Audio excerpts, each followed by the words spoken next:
In the name of Allah, the most gracious, the most merciful. Assalamu alaikum everyone. Welcome to my channel Learning with Anila Kadri. I hope you all are doing well. Students, in previous video, we have started chapter number 10, drug addiction, and we translated paragraph number 1 of that chapter, in which we came to know about drug addiction and different kinds of drugs. But today's video is about second paragraph of chapter number 10. That's very important because in this paragraph we will come to know which environmental factors are responsible for drug addiction. We will actually find out environmental factors, reasons why people usually resort to drugs. So let's start. Drug addiction नशे की आदत इस cost वजह बनती है cost वजह बनना सबब बनना by environmental factors माहौलियाती अवामिल environmental factors माहौलियाती अवामिल drug addiction is caused by the environmental factors नशे की आदत माहौलियाती अवामिल के बायस होती है या आप यूं भी कह सकते हैं नशे की आदत की वजह माहौलियाती अवामिल हैं इन सिंपल वर्ड्स दोनों ठीक हैं ओके नशे की आदत की वजह माहौलियाती अवामिल हैं या हमने कैसे पढ़ा नशे की आदत माहौलियाती अवामिल के बायस होती है A few important environmental factors चंद अहम माहौलियाती अवामिल A few important चंद अहम environmental factors माहौलियाती अवामिल that may cause जो वजह बन सकते हैं जो बायस बन सकते हैं ड्रग एडिक्शन नशे की आदत का आर बैड पीयर इन्फ्लुएंस इसको अंडरलाइन कीजिए बैड पीयर इन्फ्लुएंस बुरी सोहबत का असर बैड पीयर इन्फ्लुएंस बुरी सोहबत का असर मतलब बुरी सोहबत के असर का मतलब है कि गलत तरह के लड़कों में बैठना गलत दोस्तों में बैठना to be in a bad company okay and और ट्रबल्ड परेशान कुन ट्रबल्ड परेशान कुन डोमेस्टिक घरेलू बैकग्राउंड पसे मंजर एक्चुअली ये पूरा फ्रेज है इसको आप अंडरलाइन कीजिए ट्रबल्ड डोमेस्टिक बैकग्राउंड परेशान कुन घरेलू पसे मंजर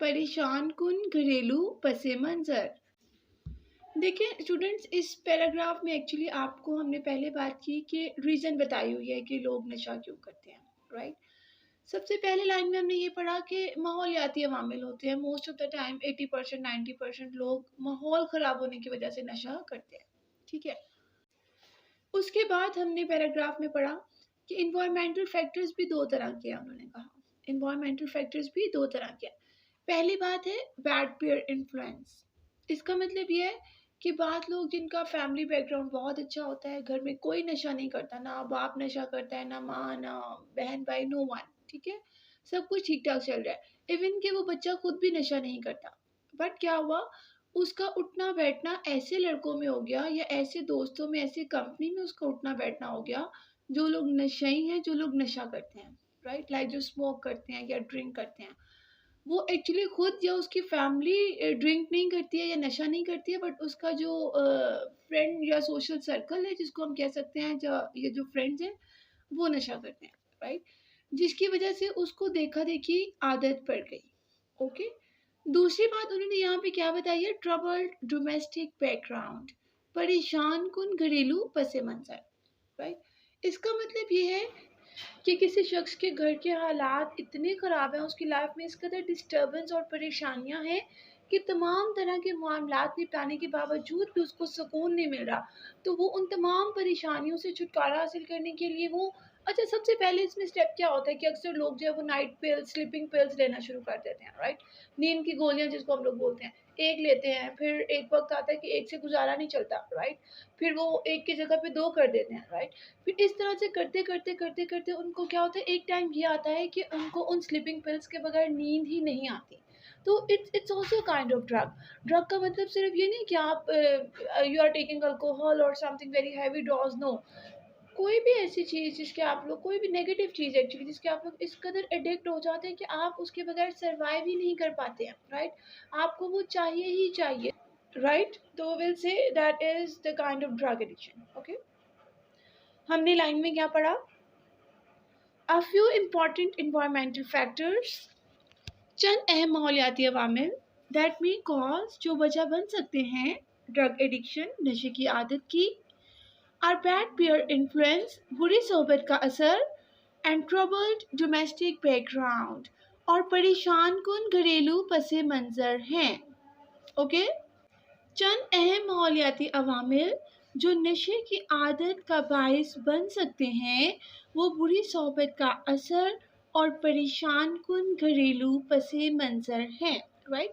इन दोनों फैक्टर्स को अंडरलाइन कीजिए। ये आपसे क्वेश्चन भी पूछा जाएगा कि इन्वायरमेंटल फैक्टर्स कौन कौन से हैं। तो नंबर 1 पे है बैड पीयर इन्फ्लुएंस और नंबर 2 पे है trouble domestic background. One more time, ठीक है, I will translate this sentence one more time.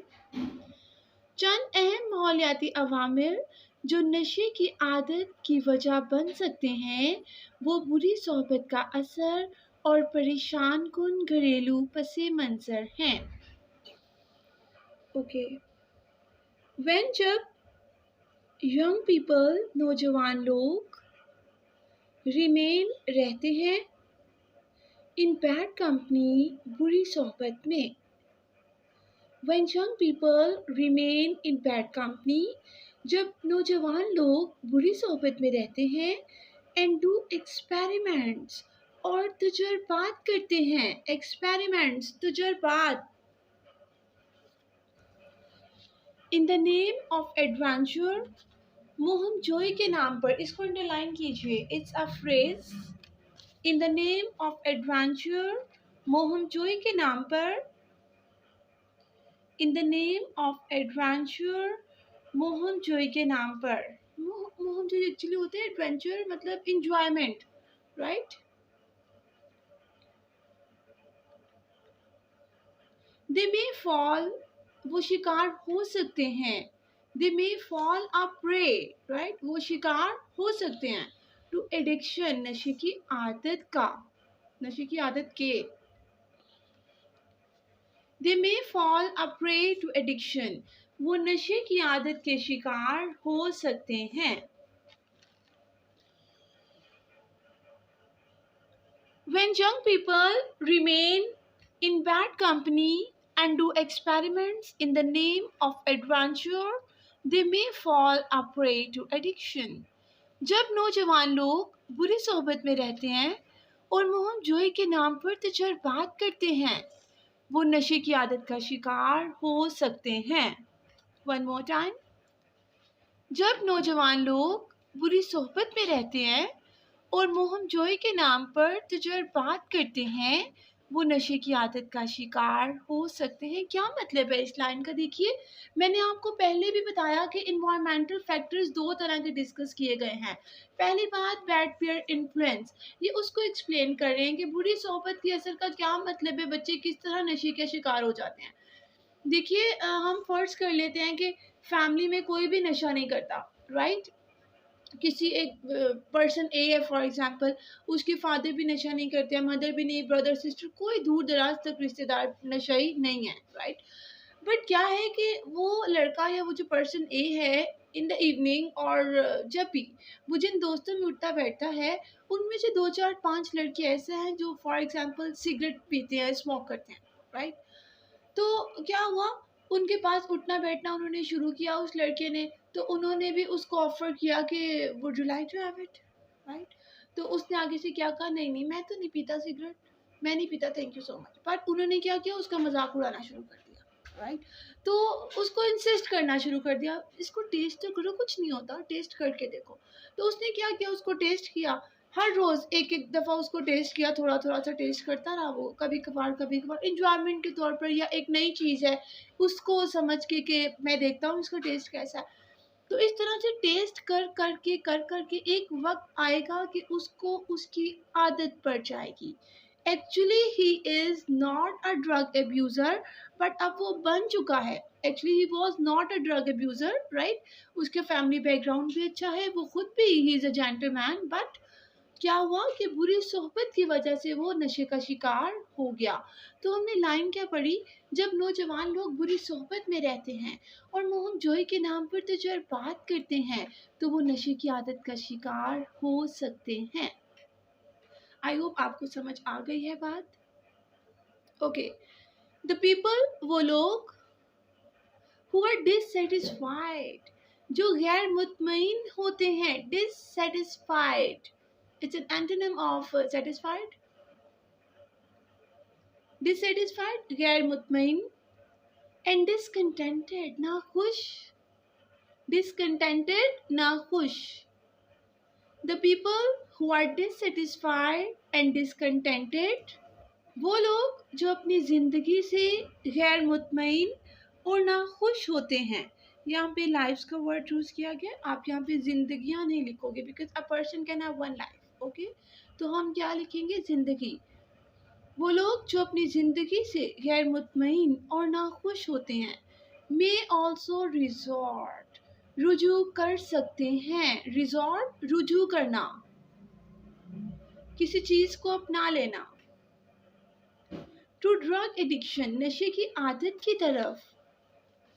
In order to seek, हासिल करने के लिए, अंडरलाइन कीजिए, इन ऑर्डर टू सीक, हासिल करने के लिए। एन एस्केप, छुटकारा, निजात। In order to seek an escape, छुटकारा हासिल करने के लिए। फ्रॉम रिस्पॉन्सिबिलिटीज ऑफ लाइफ, जिंदगी की जिम्मेदारियों से। रिस्पॉन्सिबिलिटीज ऑफ लाइफ, जिंदगी की जिम्मेदारियों से। The people who are dissatisfied and discontented with their lives may also resort to drug addiction in order to seek an escape from responsibilities of life. वो लोग जो अपनी ज़िंदगी से गैर मुतमईन और नाखुश होते हैं, वो ज़िंदगी की जिम्मेदारियों से छुटकारा हासिल करने के लिए नशे की आदत की तरफ रुजू कर सकते हैं। One more time.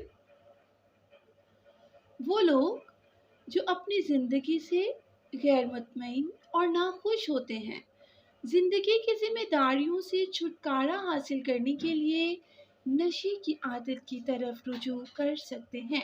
अच्छा जी, इसका मतलब क्या है? हमने पहले फैक्टर में तो ये पढ़ा कि बैड पीयर इन्फ्लुएंस है, मतलब घर में कोई ऐसा मसला नहीं है, सब खुश हैं और they are actually living a happy life और कोई घर में नशा नहीं करता। बट पर्सन ए जो है, उसका जो फ्रेंड सर्कल है वो अच्छा नहीं है, दोस्तों से नशे की आदत पड़ गई, राइट।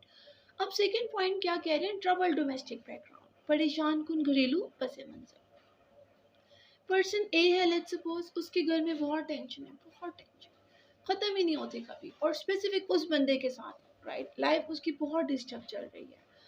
पहले नशा नहीं करता था, बट अब इस कदर लाइफ डिस्टर्ब हो गई है कि नींद तक नहीं आती रात, काफ़ी दिन हुए सोया ही नहीं, राइट। तो उसने क्या किया, स्लीपिंग पिल्स लेना शुरू कर दी, फॉर एग्जाम्पल, राइट। उसने क्यों स्लीपिंग पिल्स लेना स्टार्ट की? Actually he want to get rid from responsibilities of life. वो चाहते हैं कि मैं सो जाऊं, मैं कहीं गायब हो जाऊं, ये तमाम परेशानियां ख़त्म हो जाए, इसका और कोई हल नहीं है कि मैं बेहोश हो जाऊं शायद, मुझे पता ना चले ये क्या हो रहा है मेरी लाइफ में, और मैं सो जाऊं और जब मैं उठूं तो ये तमाम जो है परेशानियां ख़त्म हो चुकी हों, राइट। मतलब घर की टेंशन्स और घर की परेशानियों से तंग आकर बाज़ लोग जो हैं वो नशा करना शुरू कर देते हैं। और जो डोमेस्टिक बैकग्राउंड की बात हम कर रहे हैं, ट्रबल डोमेस्टिक बैकग्राउंड, इसका usually first step sleeping pills होता है जो लोग यूजुअली यूज़ करते हैं। बट जब एक्सट्रीम लेवल पे बात पहुंच जाती है तो अक्सर लोग ड्रिंक करना शुरू कर देते हैं। Some of them go for injections even and this and that, right. तो हमने क्या पढ़ा कि वो लोग जो अपनी ज़िंदगियों से गैर मुतमईन और नाखुश होते हैं, ज़िंदगी की जिम्मेदारियों से छुटकारा हासिल करने के लिए नशे की आदत की तरफ रुजू कर सकते हैं। So students, very very important paragraph, because इसमें आज हमने एक नई चीज़ पढ़ी है जो हमें आज से पहले नहीं पता थी। हमें ये पता है कि लोग नशा करते हैं, वी नो कि ड्रग क्या है, ये नशे की आदत पड़ जाती है लोगों को, लेकिन क्यों पड़ती है हर चीज़ के पीछे एक रीज़न है। तो हम लोगों ने आज 2 फैक्टर्स पढ़े जो बहुत इम्पोर्टेंट हैं, राइट? अब नेक्स्ट वीडियो में हम लोग ये देखेंगे how we can help those persons. हमें ये तो पता चल गया कि क्या रीज़न है और किस तरह के लोग क्या क्या नशा करते हैं, but in next video we will come to know how we can help drug abusers, how actually we can help drug addicts. Okay, so for next videos and translation of next paragraph, do not forget to subscribe my channel Learning with Anila Kajvi and press the bell icon. Thank you.